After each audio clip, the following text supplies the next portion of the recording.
audit your habits. Audit your days, your weeks, your months. Audit your mental habits, your emotional habits. Even ask yourself, what is the current most damaging habit that I engage in? If you could just weed out that habit in the first 90 days of the year, it's going to change your life forever.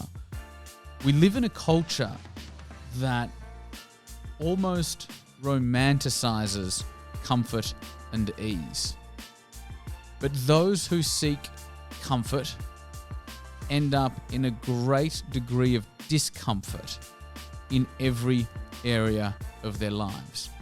And I promise you, if you can embody these principles, if you can practice, and it is a practice, these principles, your life will align to your greatest intentions and the greatest visions that you hold for it. Hi everyone, welcome to this episode of the Make It Happen show, where it's time for you to make it happen. Our guest today should need no introduction. It's Jack Delosa, the founder and executive chairman of the Entourage. This is also our first return guest on the Make It Happen show, so I'm really looking forward to this episode. In this session, Jack runs you through 21 principles to live by in 2021. Through that, he'll help you overcome any challenges you experienced in 2020, help you live your full potential in 2021, and he also discusses how challenges can shape us in a positive way. This is an area that Jack is truly passionate about, and it absolutely shows through in this episode. Let's get into it. Hey team, Jack Delosa here, and welcome to the Make It Happen podcast. Today I'm talking to you about the 21 rules to live by in 2021. Now this is a pretty exhaustive list. I want you to grab a pen, grab a pad, grab an iPad, a computer, however it is you take notes, and write these down. They're going to set you up for a fulfilling, successful, and resilient 2021. So without further ado, let's jump into it. Rule number 21. Live from your imagination, not your history. See yourself beyond your current circumstance and mental conditioning. So often as leaders and as entrepreneurs, we get trapped in seeing ourselves the way we were. The thing with the human brain is it has not evolved in 10,000 years. However, if you're an entrepreneur or even just a high-growth human being, chances are your world changes almost completely, almost every single year. And so one of the greatest challenges for us as leaders and high-growth human beings is the ability to reimagine ourselves in our current reality and in our future reality, not confined by the restraints or the identity of the past. So rule number 21, live from your imagination, not your history. Rule number 20, take time to architect and design your life. Right now, due to everything that's happened in 2020, and even if you're fortunate enough to have a little bit of a break or a pause over the Christmas and New Year's break, it is a perfect opportunity to stop, reflect, and to paint onto a blank canvas. I love journaling. I journal right the year through. However, during this period, I often try and take 2-3 days, and even if it's just under a tree, out in the sunshine, or wherever a quiet place is for you, if you can get an hour or two a day over a couple of days and really take this time to pause and reflect and think about 2020. Who were you? Where did you perform well? Where did you not perform well? Where do you need to stand up? Where are the areas of your life you want to improve? What are the areas of your life you're not happy with? What are the areas of your life you are happy with? What are you grateful for? Really journal and paint onto the canvas everything through which you can reflect on 2020, but also everything you want to become over the next 5 years, starting with 2021. Rule number 19. Build the right habits for the year in the first 90 days. I'll say that again. Build the right habits for the year in the first 90 days. So I'm talking Jan to March, right? Every single area of your life is a direct reflection of the habits you have developed in that area of your life. If you think about it, if you're doing incredibly well in your business, you have built disciplined habits and passionate habits around your business that have been driving and causing the results that you have been creating. If your relationship isn't the way you want it to be, that is a direct reflection of the habits that you have developed, and most likely the habits that your partner has subsequently developed as a result of what's going on in that area of your life. And so it's often said that first we make our habits, and then our habits make us. This is so powerfully true and so greatly misunderstood.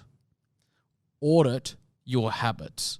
Audit your days, your weeks, your months. Audit your mental habits, your emotional habits. Even ask yourself, what is the current most damaging habit that I engage in?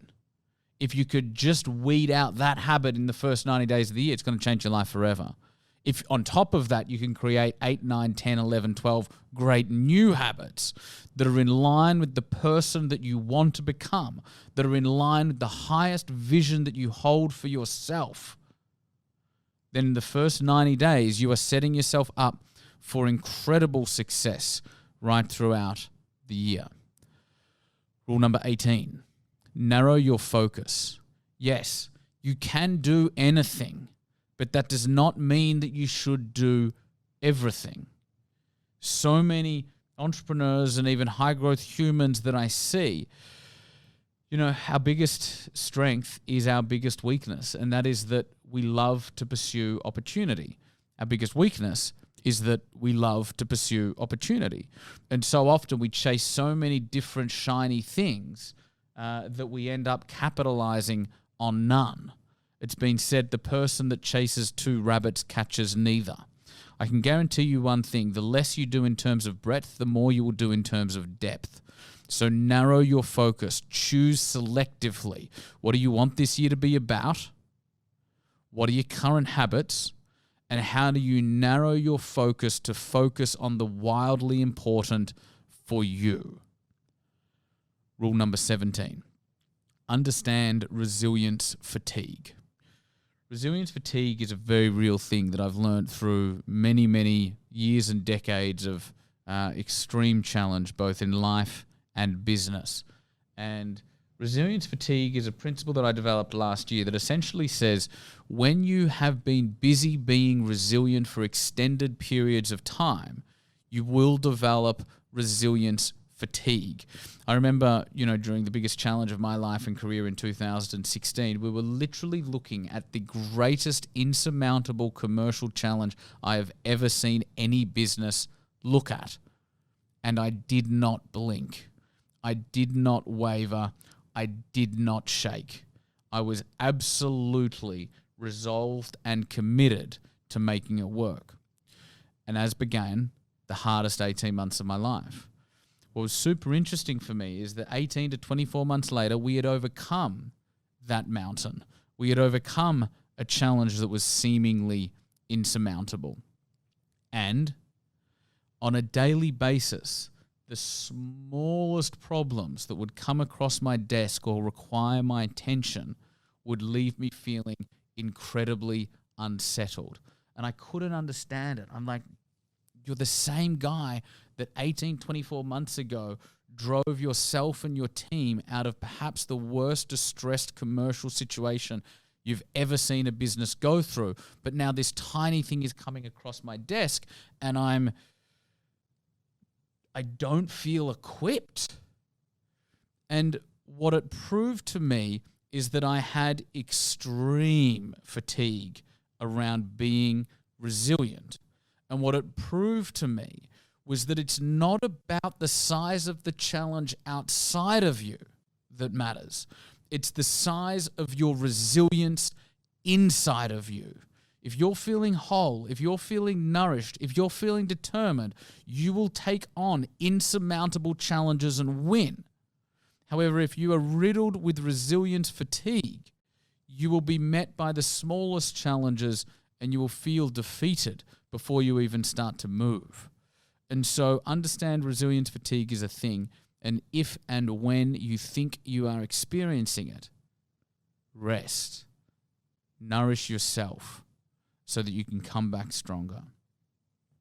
which leads me to rule 16. Build your resilience muscle. Resilience is a muscle, and like all of our other muscles, it's defined and developed through failure. It is created through destruction. You can only build resilience by getting knocked down and getting back up again. And by continuously breaking and putting yourself back together, your muscles will grow. Understand, being resilient is challenging. The counterfeit innovator is wildly self-confident. The real innovator is scared to death because they understand just how challenging it is. So allow the challenge to come. Understand that you're going to be met with opportunity after opportunity to build your resilience muscle.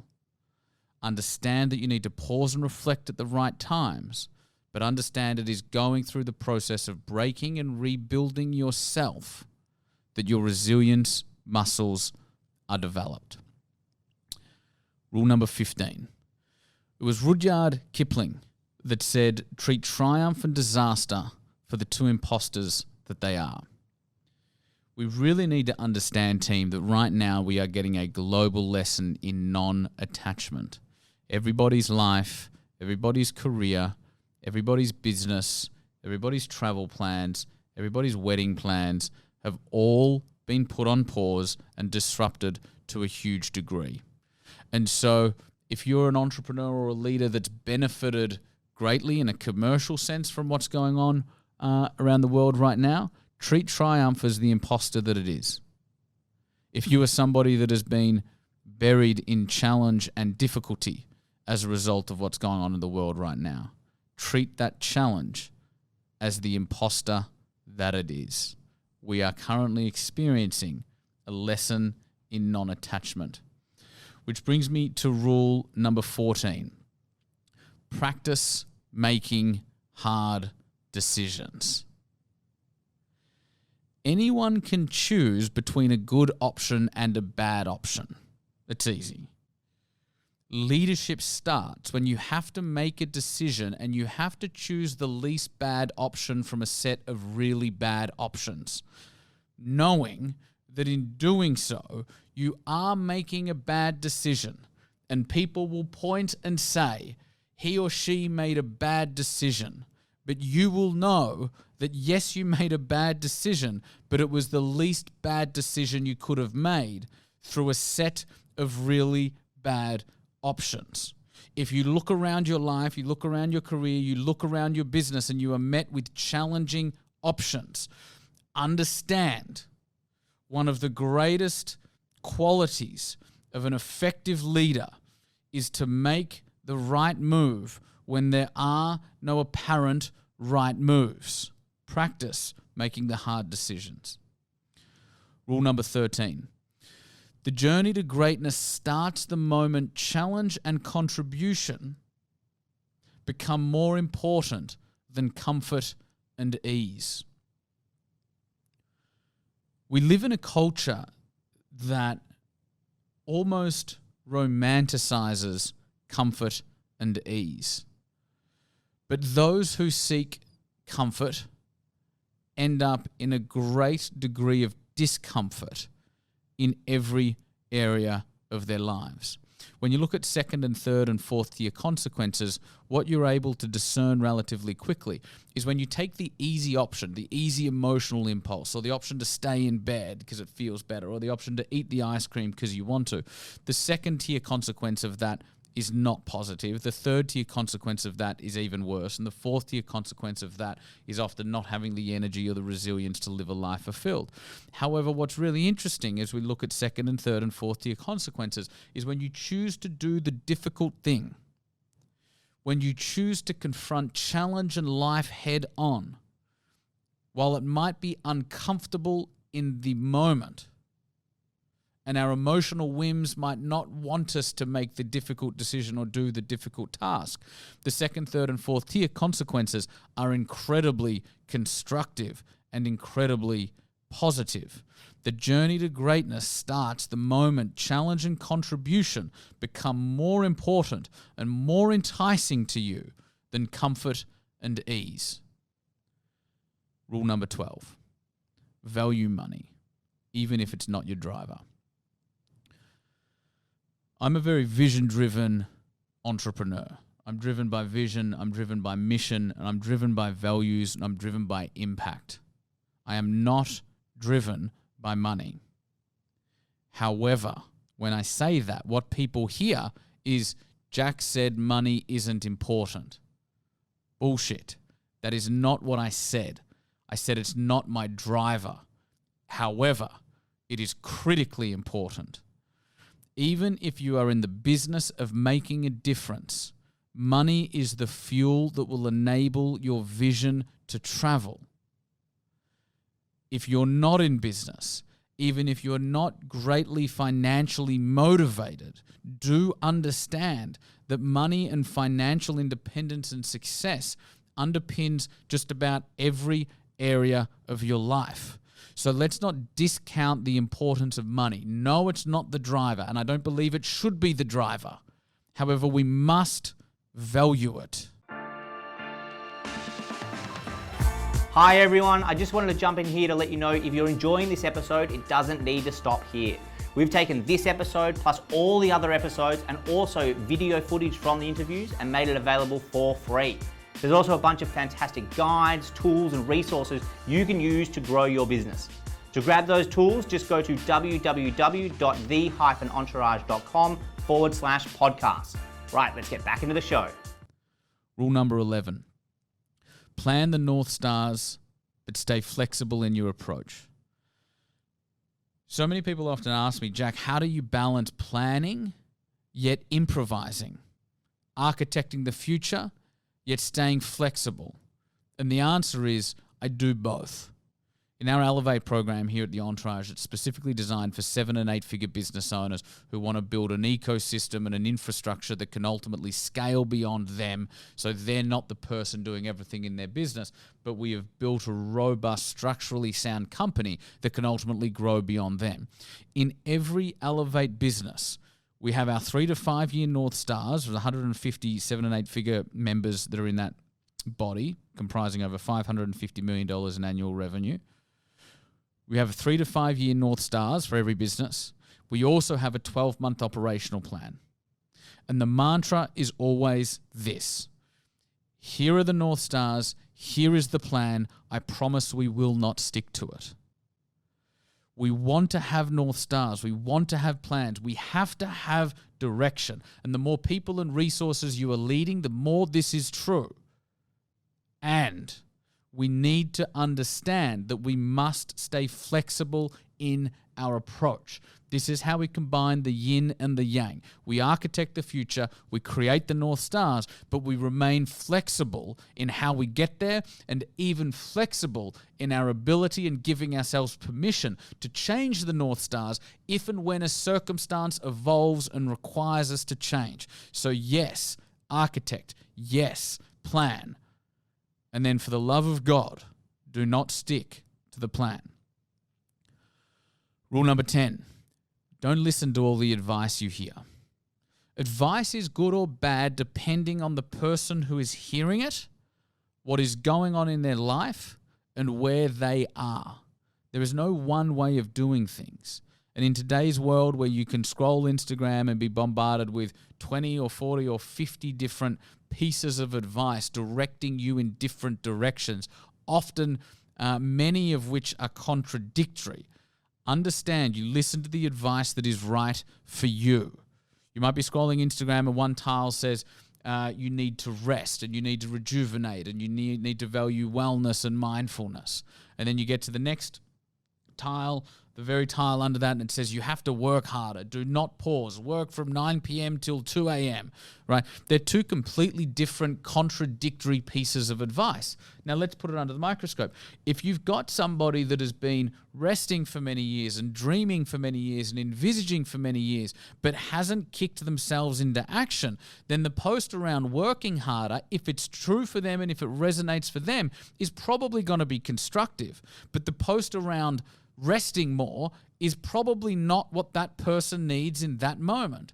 However, if you take somebody that's been working 16, 18, 20-hour days, feels completely disconnected from themselves, is burnt out, and their family can't remember their name because they've been so absent, well, then the post about rest and relaxation and rejuvenation is very pertinent for that person, provided it resonates for them. And so understand that as you get bombarded with advice, the main determinant in terms of whether it is good advice or not is, does it ring true for you? And does it resonate for you? Number 9, find a meditation practice that works for you. Number 8, schedule rest in your days, weeks, months, and years. If you're a high-growth human being going somewhere quickly, chances are you probably love what you do. At least some of the time, you probably love what you do. We can't use that as an excuse to never stop. We can't use that as an excuse to forget ourselves and to get completely lost in the whirlwind of the everyday busyness. And so schedule your rest, whether it's a 5 or 10-minute meditation daily, whether it's saying you're going to do 3 walks along the ocean weekly, whether it's you're going to take 1 day a month that's purely carved out for you, even if you are a mother of 3 kids. I understand how challenging that sounds, but if you set your intention to it, and if you set your mind to it, you can create it. And in your years, what holidays or pauses or breaks can you schedule? Get it in the calendar. You have to value your downtime as much as you value your uptime. It is the most productive time, the time where you are rebuilding, the time where you are rejuvenating. Schedule your rest in your days, in your weeks, in your months, and in your years. Rule number 7, develop an exercise routine. I think human beings greatly underestimate the power and importance of physical nourishment and physical movement. So this rule should actually be develop an exercise and nutrition routine. What you put in your body and how you treat and how you move your body is so much more impactful and influential on your general well-being, your intellect, your intelligence, your creativity, your sleep. It is so much more impactful than we realize. And so develop an exercise and a nutrition routine and start to place physical energy, health, and vitality at the top of the list. Rule number 6, ask yourself, how can I make it fun? How can I make it fun? A great life is a fun life. And so regardless of what's going on, regardless of how challenging it is or how exciting it is or how busy you are, how can you make it fun? Is it that you need to schedule more playtime? Is it that you need to bring more humor into everyday moments? Is it you need to take yourself a little bit less seriously? We're really good at taking ourselves seriously, us entrepreneurs, right? Ask yourself, how can I make it fun? And then prioritize fun. A great life is a fun life. Rule number 5, what is now possible? What is now possible? If you're a high growth person, what is possible now is probably radically different to what was possible for you even as little as 1 year ago. I see so many entrepreneurs and leaders and high growth human beings that are not fully capitalizing or utilizing the possibilities around them because they simply haven't seen them, because they're trapped in old ways of thinking. If you can picture yourself on a trajectory of growth, personally, professionally, financially, whatever it might be, what is possible today is vastly different to what was possible even 6 or 12 months ago. So ask yourself, what is now possible in my life that was not possible 12 months ago? And open your eyes to today's possibilities, not yesterday's constraints. Rule number 4, invest in you. It frickin' amazes me how many people will spend hundreds of dollars on a weekend or thousands of dollars on a watch or a bag, but have an aversion to investing money in their own growth? I was having this conversation with a close and dear friend recently. She wanted to see, she'd been following a great thought leader on YouTube, and this woman was doing one-on-one sessions. And my friend, who was also a female, was interested. She thought, wow, I can actually get 60 hours with this person. That would be life-changing. She then learned that session was going to cost $600, and that prevented her from engaging in that session. Whereas a couple of weeks earlier, she had bought a ring for $1,600. And this wasn't an affluent person. It wasn't a wealthy person. I mean, I think today our entire culture is pervaded with people spending far too much money on luxury items. But we've got to understand this. If you spend an hour with a mentor that you resonate with, that you, in this instance, she'd been watching this woman on YouTube for many, many months. She knew that there was a connection there. She knew that there was value there. All she needed to do was spend $600 to get an hour with this lady, and it fundamentally would have changed her life, most likely forever. But it's something about humans that I don't fully understand, because I have always been the opposite. I have always spent resources, time, money, and energy on investing in my own growth first. Right, I invested $200,000 to $300,000 in my own personal and professional development that I begged, borrowed, and stole before I ever started making any real money in business. And I believe it's that grounding in personal development to which I owe much of my success. And so, are you spending money in every area of your life except investing in your own growth? Are you willing to spend more on a night out with friends or an expensive dinner or a bag or a ring than you are in your own life? Check in on that. Put it under the microscope and start to invest more in you and invest less in material bullshit. Which leads me to rule number 3. Lean into challenge. Take time to reflect during and after challenge. Regardless of how what's going on in the world has affected you over the last year and how it will affect you in 2021, lean into it. It is the periods of our greatest challenge that are the periods of our greatest growth. Ray Dalio is one of the world's most successful hedge fund managers, the world's most successful hedge fund manager. He's worth $17 billion. The principle of Ray's is pain plus reflection equals growth. Pain plus reflection equals growth. So many people who are going through adversity or challenging times never pause to reflect. And so they're robbed of all of the wisdom and the growth that could come out of that period of adversity because A, they don't lean into it, and B, they don't reflect on the growth and pick up the nuggets of gold that this experience is inviting them to pick up. Pain plus reflection equals growth. Lean into challenge and remember to take time to reflect during and after challenge. Rule number 2, live at cause. As somebody that's been deeply engaged in personal and spiritual development for almost 3 decades now, whether it's researching it, practicing it, experiencing it, teaching it, noticing, across tens of thousands of people at my events and seminars, how they're able to grow from it, testing, iterating.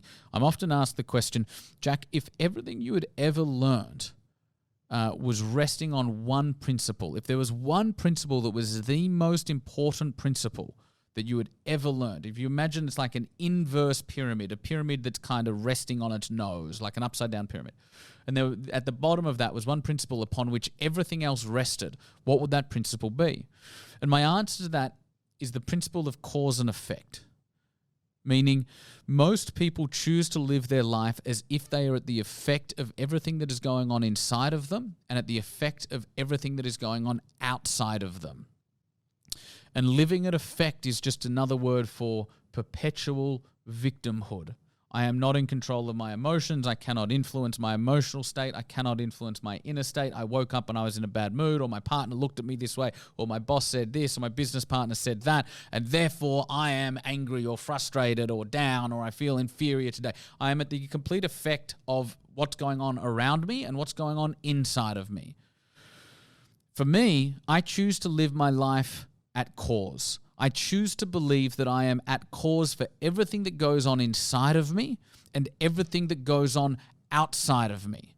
I am in full control of my emotional state at any given moment. Now, that doesn't mean I'm in positive emotional states all the time. That's Hollywood and Disneyland. That's not real. But what that does mean is if I go into frustration, or if I go into challenge or confusion or whatever state may be, I'm choosing to be there. I'm consciously there.